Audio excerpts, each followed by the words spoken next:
More and more student loan borrowers are past due on their payments. Delinquencies shot up significantly in the first quarter of the year. In tonight's First Alert 6 investigation, I look into resources to tackle school debt and what to consider before you take out a loan for your or your children's education.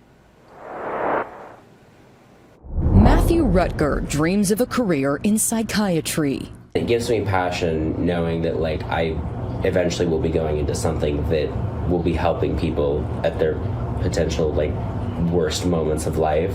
Last December, he graduated with an associate's degree from Metro Community College. I like Metro because a lot of their prices for credit hours are a lot more reasonable looking than a lot of other places. Even with getting some financial support from his parents and living at home during school, Rutger had to take out federal student loans. Because it kind of felt what else do I have? What else can I do? While he wants to get a bachelor's and eventually a master's, right now he's focused on his debt. All of a sudden, this giant number is yours to deal with.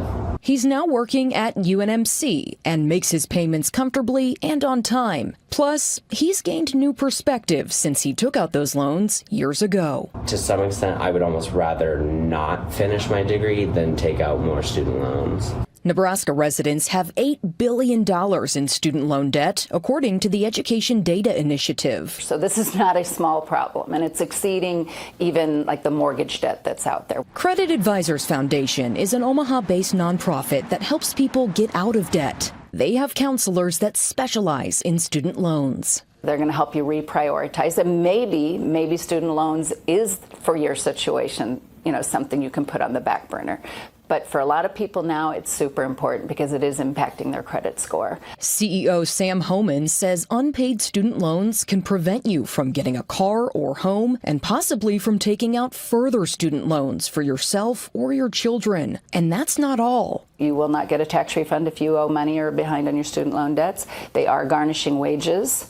They're going to start garnishing Social Security payments. Holman says federal student loans have much better interest rates than private loans, but cautions people to borrow wisely. Shy away from the parent student loans. It's simply not fair to put that burden on a parent who's that much closer to retirement. They don't have the time to pay those loans back that the student does. Rutger has a plan to further his education down the line without taking on any more debt. Working for the university, they allow 15 credit hours per academic year for employees who are full-time, and I will be taking advantage of that.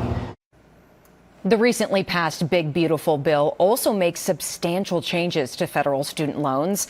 That includes capping the amount students can borrow, offering fewer repayment options, and changing requirements for Pell Grants.